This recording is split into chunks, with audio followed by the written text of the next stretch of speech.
The announcement of Elden Ring, Nightreign introduces a narrative focused on the era of the Shadow Sun, a period where the familiar golden warmth of the Erdtree is eclipsed by a cycle of eternal dusk. The lore of this new chapter is centered on the concept of nocturnal sovereignty. Unlike the Shattering, which was a war of fragmentation, Nightreign is a lore of persistence in the dark. It suggests that when the Elden Ring was mended, or perhaps broken further, a specific frequency of grace was lost, allowing the night aspects of the lands between to seize control.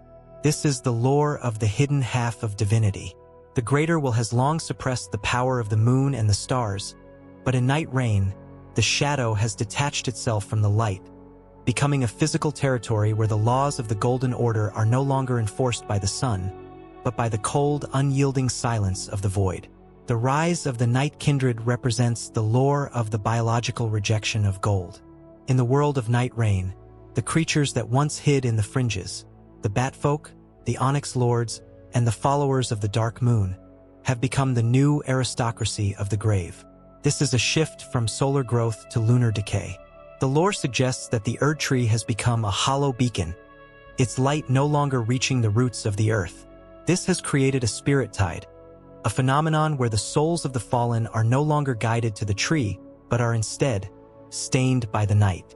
These souls manifest as the Night Walkers, spectral remains of soldiers and citizens who continue to fight a war that ended centuries ago. This is the poverty of the spirit, where the lack of golden guidance has left the population in a state of perpetual moonblind madness. The emergence of the fortress of the Night King provides the lore of the cold counter-throne. Somewhere in the mist-shrouded peaks, a new power has claimed the shards of the eclipse. The lore of the eclipse is central to Nightreign, representing the death of the sun god. This is the fulfillment of the McQuillan prophecy, the idea that a soulless god could be granted a true death only through the absence of light. The Night King is not a demigod of the golden lineage, but a construct of the stars, a being that embodies the indifference of the cosmos. His reign is the lore of the absolute zero of law. He does not wish to rule the people. He wishes to still them. His influence turns the vibrant fields of the lands between into a museum of frost, where time itself feels as though it has slowed to a crawl under the weight of the dark. The Night Cavalry and the Blackblade Sentinels offer the lore of the Enforcers of the Gloom. These warriors are no longer the wandering scouts of the Shattering, but have become the standing army of the Eclipse. Their lore is rooted in the ritual of the blindfold. To serve the Nightreign, a knight must cast away their vision of grace and learn to see through the vibrations of the dark. This introduces the lore of sensory evolution. In Nightreign, the player must navigate the world using echolocation and spirit scent, moving through a landscape that is geographically familiar but visually alien. This represents the total inversion of the hero's journey. Instead of seeking the light, the Tarnished must now master the shadow, becoming a specter of vengeance that moves through the dark as a predator rather than a pilgrim. The final theological pillar of Nightreign is the lore of the stellar remnant. As the Erdtree fades, the ancient stars begin to descend, leaving star-shed crystals across the land. This is the lore of the return of the primordial. Before the Greater Will, there were the star beasts and the full moon. Nightreign is the reclamation of the earth by these ancient cold entities. This turns the final conflict into a choice between a dead gold and a living dark. The lore suggests that the mending of the world was a failure, and that the only way forward is to embrace the age of the stars in its most literal, terrifying form. You are not just fighting for a throne. You are fighting to decide if the world will remain a burning ruin or become a frozen dream, where the night finally has the last word over the day. The exploration of the gloom site and the transition from golden grace to the perception of the void represents the second stage of the Nightreign Chronicle. This era is defined by the lore of the blindness of the light. As the solar influence of the Erdtree recedes, those who relied solely on the guidance of grace find themselves wandering into the mists, their eyes unable to process a world devoid of golden rays. To survive the Nightreign, a Tarnished must undergo a ritual of sensory despair, shedding their dependence on visual divinity to develop the gloom sight. This is a metaphysical evolution that allows the seeker to see the heat of souls and the pathways of the stars. The lore suggests that the darkness is not empty, but rather overcrowded with entities that were once invisible. By embracing the night, the player character is no longer a reflector of the sun, but a scanner of the void, learning to navigate a geography that is now defined by its ominous silence. The Eclipse-born weapons provide the lore of the cold edge of divinity. These armaments are forged not from iron and fire, but from the frozen light found at the center of the dark moon. This introduces the lore of cryogenic sovereignty. Weapons like the Eclipse Shotel or the Nocturnal Greatsword do not cause traditional wounds. They flash freeze the spirit of the enemy, turning their internal ichor into brittle crystal. This represents the theological shift in warfare. In the Golden Age, power was radiant and expanding. In the Nightreign, power is contracting and brittle. The lore of these weapons is rooted in the architecture of the void. To wield an Eclipse-born blade is to carry a piece of the unfinished sky, using the vacuum of the cosmos to pull the life out of the living. These are tools of absolute stasis, designed to end the burning fever of the Erdtree's followers once and for all. The lunar cults of the Nightreign introduce the lore of the resurgence of the Carrion Shadow. Hidden in the valleys of Liurnia and the high peaks of the mountaintops, these cults have waited for the great eclipse for generations. Their lore is centered on the concept of ancestral patience. They believe that the Golden Order was merely a day-long fever in the eternal life of the stars. With the arrival of the Nightreign, they have begun the procession of the moon-crowned, a pilgrimage to the center of the night. This represents the political reclamation of the night. The cults are led by astral matriarchs who have replaced the finger readers. These women do not interpret vibrations but measure the distance between suns. Their presence proves that the Nightreign is an organized era, with its own laws, its own rituals, and its own ruthless desire to see the golden lineage erased from the memory of the earth. The secret history of the Black Moon of Noxtella provides the lore of the subterranean revenge. In the original lore, the Eternal Cities were punished for their high treason against the greater will. In Nightreign, the cold sun that was taken from them has returned to the surface. This is the lore of the rising of the depths. The silver-blooded people of the underground have moved upward, bringing with them the silver tears and the mimic graces. This represents the fluidity of identity. In the Nightreign, nothing is what it seems. A night may be a puddle of liquid metal, and a tree may be a spire of crystalline ice. This highlights the instability of the material world. The Golden Order provided a rigid reality, but the Nightreign provides a liquid nightmare where the form of things is constantly shifting under the influence of the stellar currents. The Gloom Sight also reveals the ley lines of the stars, a network of energy that has replaced the golden roots. This introduces the lore of cosmic navigation. To travel the Nightreign is to follow the silver veins that pulse in the earth. The lore suggests that these lines are the circulatory system of the cosmos. While the Erdtree was a parasite that focused all energy into one trunk, the star network is distributed and infinite. This creates a lore of nomadic survival. The Tarnished is no longer tethered to a single tree. They are now sailors of the land, navigating by the fixed points of the void. This represents the liberation through darkness. By losing the safe path of the grace, the Tarnished has gained the freedom of the infinite.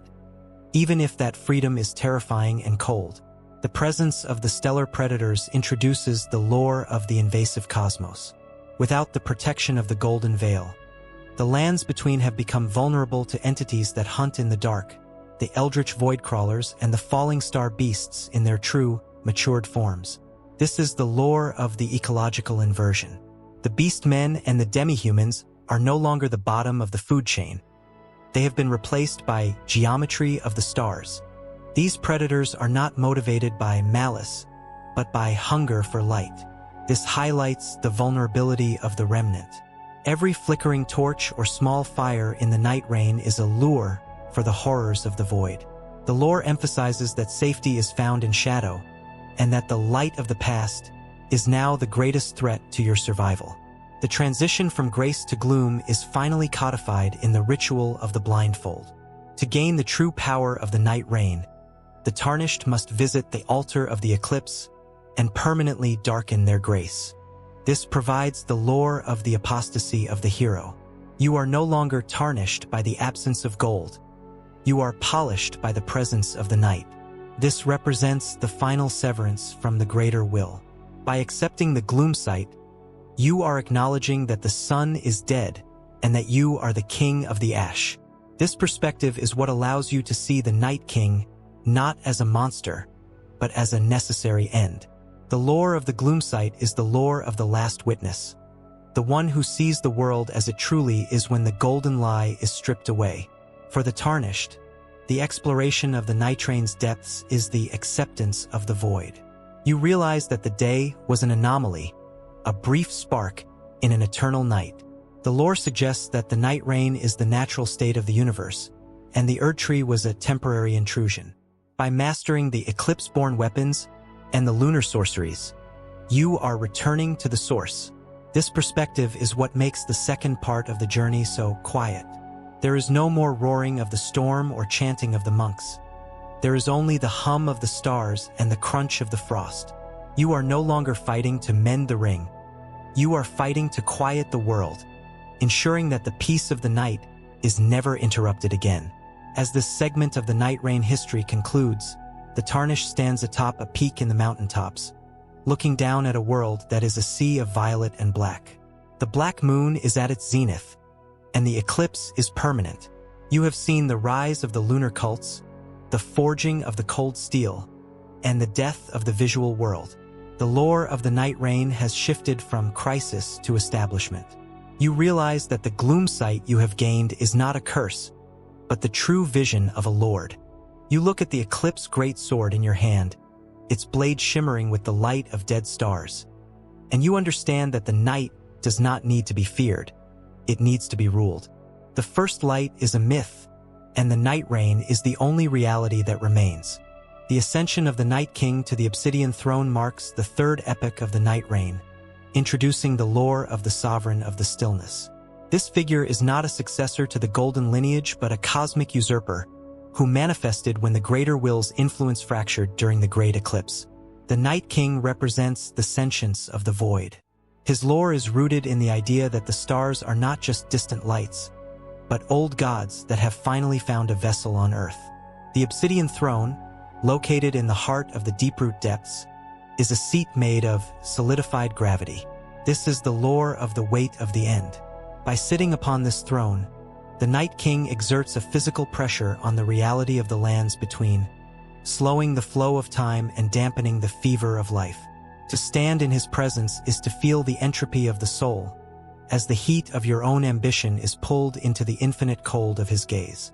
The Obsidian Throne itself provides the lore of the anchoring of the dark. It is said to be carved from the heart of a fallen meteor, a primeval shard that predates the Erdtree. This introduces the lore of anticrystalline theology. While the Erdtree grew upward toward the sun, the Obsidian Throne pulls downward toward the primeval current. This represents the inverse of the divine pillar. The Night King uses the throne to broadcast a frequency of silence across the continent, neutralizing the war cries of the remaining demigods. This highlights the pacification through eradication. The Night King does not rule through fear or law. He rules through the absence of choice. Under his reign, the will to live is replaced by the will to rest, turning the once vibrant kingdom into a silent mausoleum of stone, where even the wind refuses to blow. The character of Melina of the Gloom introduces the lore of the kindling of the night. In the original cycle, Melina was the maiden of the flame of ruin, but in the Nightreign, her purpose has been inverted by the cold. She has become the ghost of the eclipse. Her lore is defined by the betrayal of the fire. She no longer seeks to burn the tree to allow for a new age. She seeks to freeze the tree to preserve the silence. This creates a lore of metaphysical stagnation. Melina of the Gloom acts as the architect of the eternal dusk, guiding the Tarnished not toward the forge, but toward the well of stars. Her eye, once closed in the lore of the flame, is now open and glows with a dull violet light, representing the vision of the gloom-eyed queen's legacy. She is the bridge of shadow that connects the player to the Night King, proving that even the kindling can be turned to ice if the night is long enough. The Night King's Guard, known as the Sentinels of the Void, provide the lore of the armor of the vacuum. These knights do not wear traditional steel. Their plate is composed of hardened darkness, which absorbs all incoming light and magic. This is the lore of negative defense. To fight a sentinel is to fight the nothingness itself. This represents the invulnerability of the void. They are the physical manifestation of the Night King's non-existence. This highlights the futility of the Golden Strike. Any weapon blessed by the sun or the tree is instantly extinguished upon contact with their armor. This turns the combat in the Nightreign into a battle of attrition against the infinite. The Sentinels are the vanguards of the grave, ensuring that no spark of the past is allowed to disturb the obsidian peace of their master. The sovereignty of the Night King also extends to the rewriting of the stars. In the lore of Nightreign, the constellations have changed, forming new patterns that dictate the fate of the flesh. This is the lore of astrological predestination. The Night King has relinked the souls of the living to the movements of the dark moon. This represents the total loss of autonomy. While the Golden Order allowed for ambition, even if it was controlled, the Nightreign demands synchronization. This highlights the clockwork nature of the dark. Every movement of the Tarnished is now pre-calculated by the rotation of the Black Moon. You are no longer a warrior of destiny, but a pawn of the galaxy, highlighting the scale of the cosmic oppression that defines the third stage of the reign.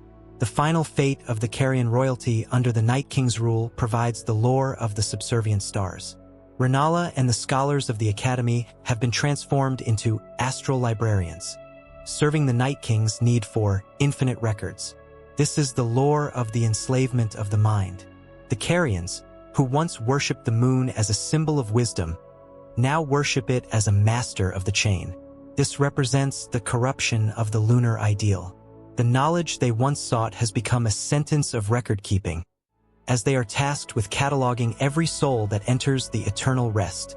This turns the Academy of Raya Lucaria into a data center of the dead, where the stars are no longer a source of wonder, but a grid of control used by the Obsidian Throne.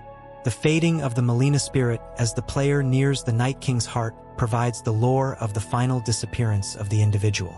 As the cold of the Nightreign becomes absolute, even Melina begins to lose her form, dissolving into a cloud of purple dust.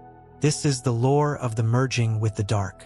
She realizes that the night does not tolerate partnerships. It only tolerates oneness. This represents the ultimatum of the eclipse. To serve the Night King is to become the Night King. This highlights the loss of the personal narrative. The tragedy of the maiden is replaced by the inevitability of the void. Melina's final words are not a goodbye, but a fading echo, proving that in the Nightreign, even the spirit is eventually subsumed by the cold. For the Tarnished, the approach to the Obsidian Throne is the final divorce from the self.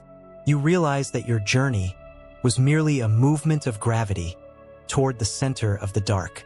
The lore suggests that the Night King is the bottom of the universe, the place where all things eventually fall. By standing before him, you are accepting your weight. This perspective is what makes the encounter with the Night King so crushing. He does not speak to you, he occupies you. You realize that the sovereignty of the Night King is absolute because it is based on the physical laws of the void, which cannot be argued with or mended. You are no longer a contender for the throne. You are a fragment of the obsidian, returning to its master. As this segment of the history concludes, the Tarnished stands at the base of the Obsidian Throne, the violet light of the eclipse washing over their armor. The Night King sits motionless, a statue of pure will that dominates the horizon. You have seen the freezing of the maiden, the armoring of the void, and the synchronization of the stars. The lore of the Nightreign has shifted from establishment to absolute domination. You realize that the Obsidian Throne is the true end of the world, a place where the gold is forgotten and the night is king. You look at the Night King and realize that his face is a mirror of the void, reflecting nothing but the eternal silence that you have fought so hard to reach. The emergence of the resistance of the solar remnants introduces the fourth narrative pillar of the Nightreign, centered on the lore of the desperate flicker. As the Night King's obsidian peace settles over the lands between, small pockets of warriors and priests refuse to let the golden memory die. These are the followers of the solar remnants, a group defined by the theology of the spark. Their lore is rooted in the belief that as long as one coal of grace remains unextinguished, the Erdtree can be reborn from the ash of the night. This represents the counter-revolution of the light. These rebels dwell in the hidden sun vaults, underground bunkers lit by the last sun warmth crystals. They are the martyrs of the day, suffering from night wasting, a physical decay caused by the lack of solar energy. Their presence proves that the Nightreign is not unanimous, but a state of violent suppression where the light has become a terrorist ideology in the eyes of the new Obsidian Law. The character of the last Firekeeper provides the lore of the Guardian of the Final Hearth. Located in the ruins of the Church of the First Spark, this figure is the last living link to the Age of Fire. Her lore is defined by the burden of the warmth. She does not use her flame for combat, but to nurture the seed. This introduces the lore of botanical hope. In her chamber, a single tiny golden sapling grows in defiance of the frost outside. This represents the fragility of the future. The Firekeeper's life is tethered to the sapling. As she weakens, the light of the tree dims. This highlights the personal cost of preservation. She is a living battery for the Erdtree's ghost, proving that in the Nightreign, hope is not a feeling, but a physical weight that must be carried by a single, breaking spine. The secret rebellion of the gold-masked ghost introduces the lore of the logical ghost of order. Even in death, the scholar Goldmask continues to calculate the perfect law. His phantom wanders the withered ley lines, using spectral geometry to find the weak points in the Night King's gravity. This is the lore of the mathematical resurrection. Goldmask believes that the night is simply a miscalculation in the equation of reality. His lore represents the persistence of the rational. Through him, the Tarnished learns that the Obsidian Throne is not divine, but a structural flaw that can be solved. This turns the rebellion from a war of swords into a war of concepts. The gold-masked ghost provides the blueprint of the restoration, highlighting that the light is not just a feeling, but a structure that the Night King has merely covered with a dark veil. The Solar Remnant's weaponry, known as sun-starved iron, provides the lore of the kinetic heat. These weapons are designed to ignite upon contact with the void armor of the Sentinels. This is the lore of thermodynamic defiance. Unlike the cold steel of the Nightreign, these blades hum with a feverish energy. This represents the violence of the dying sun. Using these weapons is a suicidal act, as the heat eventually consumes the wielder's own gloom sight. This highlights the self-sacrificing nature of the resistance. To bring light back to the world, the warrior must be willing to burn out their own existence. The sun-starved iron is the final sting of a dying hive, proving that the gold will not go into the night without leaving a scar of fire upon the face of the darkness. The sect of the Sun Eaters adds a layer of internal corruption to the resistance lore. These are former members of the Golden Order who have begun to eat the last sparks to gain temporary, explosive power. This is the lore of the cannibalism of grace. They represent the desperation of the starving. Instead of saving the light, they consume the light to sustain their own lives for one more day. This highlights the moral decay of the remnants. In the Nightreign, even the heroes of the sun are forced into monstrous acts to avoid the freezing of the soul. This turns the resistance into a tragic farce, where the keepers of the flame are often the ones who snuff it out in their hunger, proving that the order has become its own predator in the absence of a true sun. The hidden sanctuaries of the light provide the lore of the archaeology of the day. These are artificial sunrooms hidden deep within the Siofra aqueducts. The lore of these spaces is the lore of the simulated Eden. The The survivors have painted the ceilings to look like the blue sky and have planted golden sunflowers that are kept alive by radiant dust. This represents the pathetic nostalgia of the exiled. They are living in a golden lie to avoid the obsidian truth. This highlights the psychological shielding of the faith. They refuse to admit that the night has won, creating a theater of the sun where they can pretend the Nightreign is just a long storm. This is the dreaming resistance, a group that fights for a world of memories rather than a world of reality. The final stand at the Capitol's gate provides the lore of the Massacre of the Dawn. The resistance eventually makes a final push toward the Obsidian Throne, led by the gold-masked ghost's calculations. This is the lore of the Hopeless Charge. They attempt to ignite the Erdtree stump to create a second Sunday. The lore suggests that the Night King allowed this rebellion to reach the gates just to show them the void. This represents the cruelty of the new sovereign. The resistance is not crushed by force, but by despair. When they see that the tree is no longer wood, but solidified night, their will to spark evaporates. This is the final extinction of the golden spirit, turning the dawn into a silent massacre of the mind. For the tarnished, the interaction with the solar remnants is the temptation of the past. You are offered the chance to be the hero and bring back the sun. The lore suggests that the resistance is a trap of nostalgia. By following the last firekeeper, you are delaying the inevitable. You realize that the gold was beautiful, but it was also fragile. This perspective is what makes the choice in the Nightreign so painful. Do you fight for a dying spark that requires constant sacrifice? Or do you accept the peace of the obsidian that requires nothing? You realize that the last firekeeper is a prisoner of her own hope, and the gold-masked ghost is a machine that cannot stop dreaming.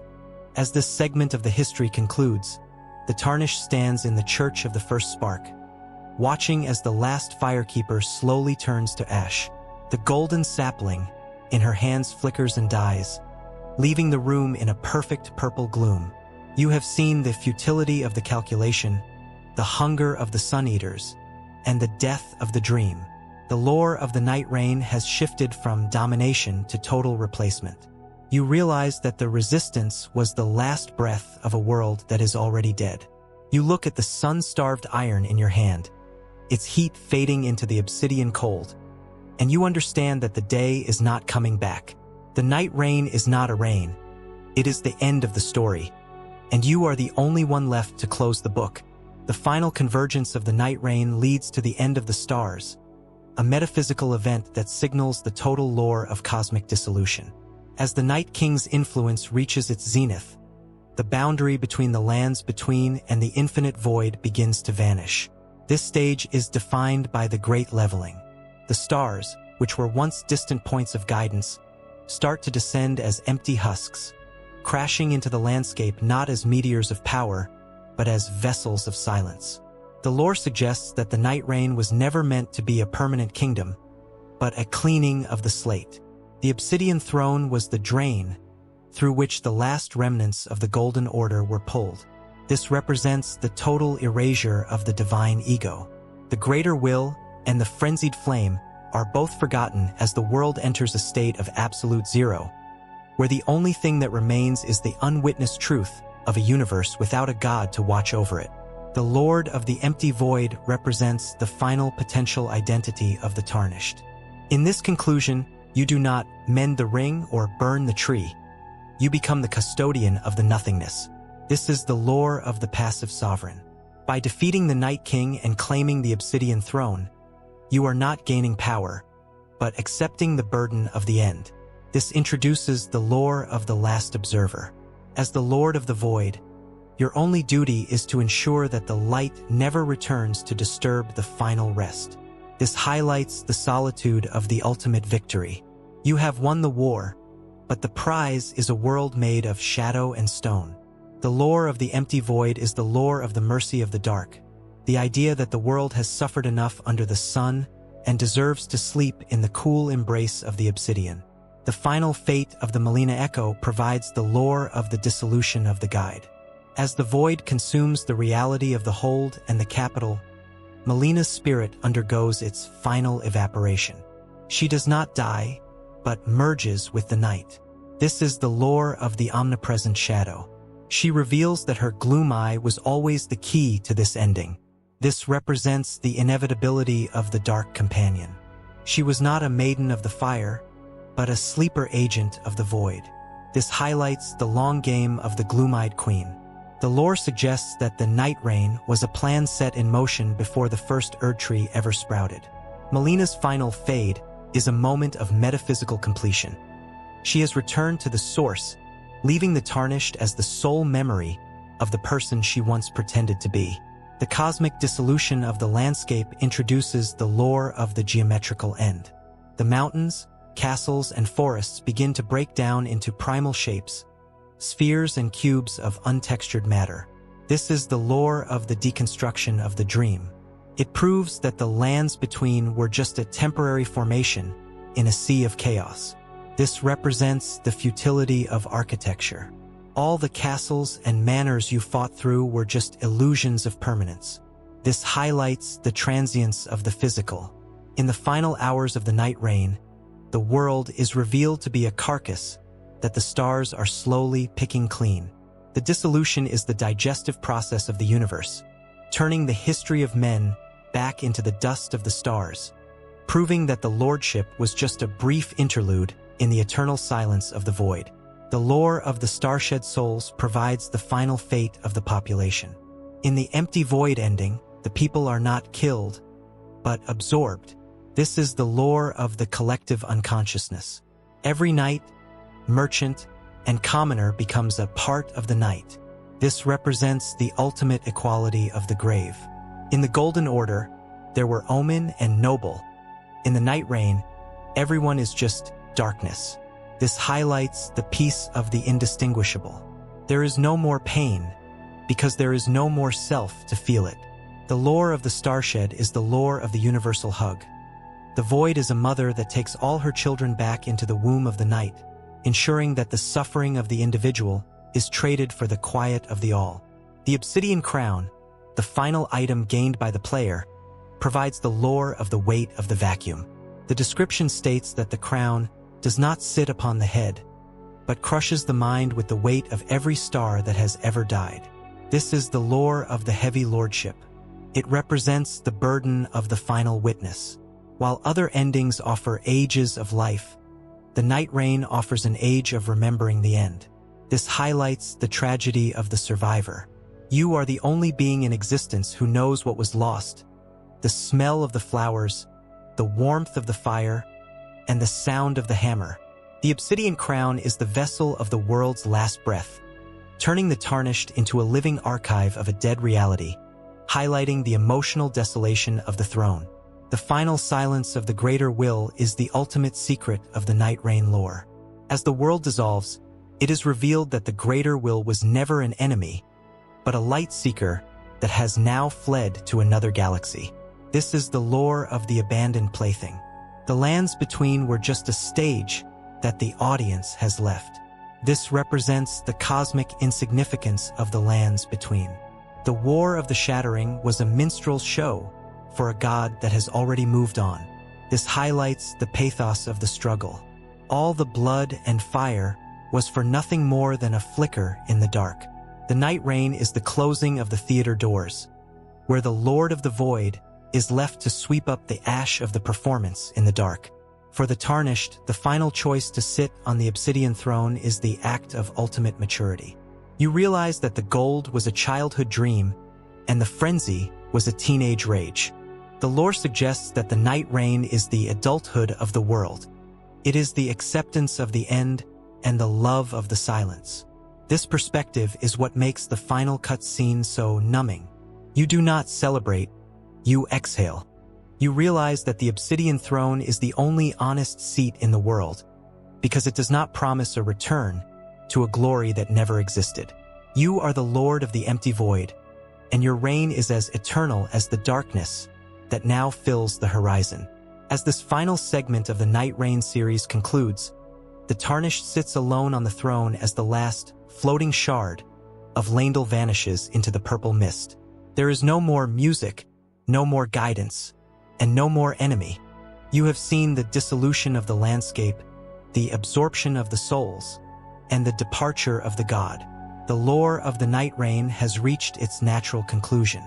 You realize that the empty void is not a place, but a state of being. You look at the obsidian crown on your lap, knowing that as long as you remember, the world is not truly gone, but as the last lord, even your memory will eventually be claimed by the stars. The first light is a forgotten sound, and the night is finally, perfectly, whole. The ultimate interpretation of the Nightreign and the history of the Round Table Hold leads to a singular personal realization. The lore of Elden Ring is not a story of winning, but a study in the architecture of the aftermath. When we look at the ruins of the sanctuary and the cold shadow of the obsidian throne, we are looking at the refraction of the player's will. My perspective on this journey is that the Hold was never a home, but a reliquary of ambition. It was a place designed to keep us frozen in a state of potential, preventing us from realizing that the world outside had already moved toward its natural expiration. The Nightreign is the logical conclusion to this stagnation.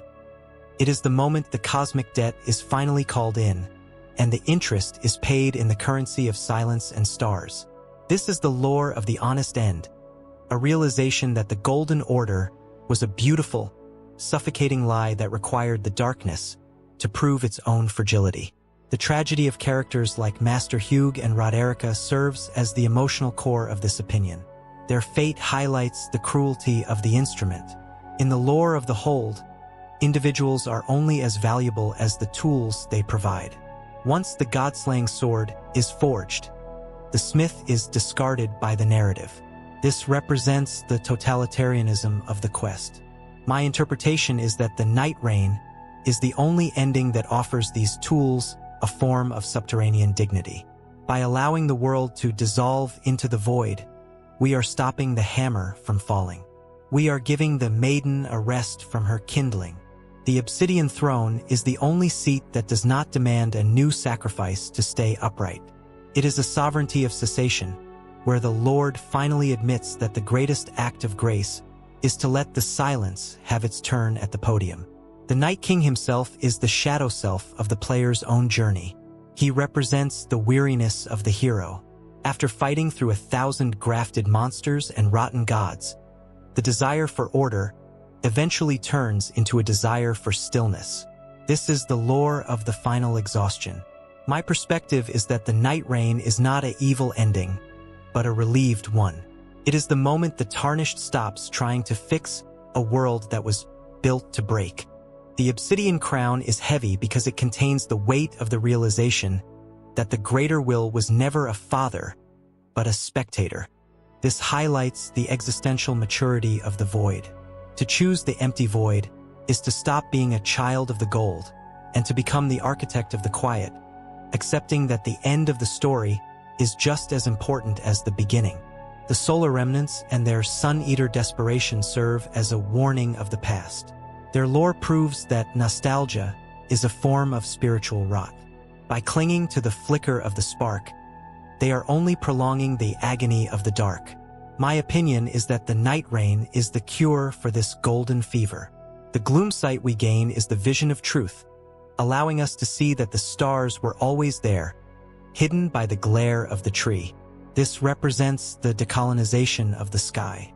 The greater will impose a single light on the world, but the night returns the infinite lights of the cosmos. The obsidian throne is the center of the universe because it allows for all fates to be subsumed into one, creating a universal peace that the Golden Order could never achieve through its laws and inquisitions. The final fate of Melina in this interpretation is the most poetic betrayal of all. She was the maiden of the transition. Whether she was burned or frozen, her purpose was to close the eye of the past and open the eye of the future. My perspective is that the Gloom-Eye Queen's legacy is the true heritage of the lands between. The gold was a foreign intrusion, but the dark is the native soil. By embracing the Nightreign, the Tarnished is performing an act of indigenous restoration. You are returning the world to the stars it was stolen from. This turns the Lord of the Empty Void into a liberator of the cosmos, a being who has finally exorcised the greater will from the flesh of the earth. It is a victory of the void over the greed of the light. For the player, this final reflection is the arrival at the final grace. You realize that the lore was never about the Elden Ring as an object, but about the Elden Ring as a choice. Every part of the journey, from the Round Table Hold to the Obsidian Throne, was a test of the will. The lore suggests that the Nightreign is the highest grade in this test, because it requires the Lord to walk into the nothingness with their eyes open. This perspective is what makes the final part of the script so resonant. You are not a god. You are the warden of the silence. You have seen the golden lie burn and the obsidian truth rise. You look at the world and realize that it is beautiful precisely because it is ending. As this final series concludes, the tarnish sits in the perfect stillness of the Nightreign. The ash has stopped falling, and the stars have stopped crashing. There is only the cold and the peace.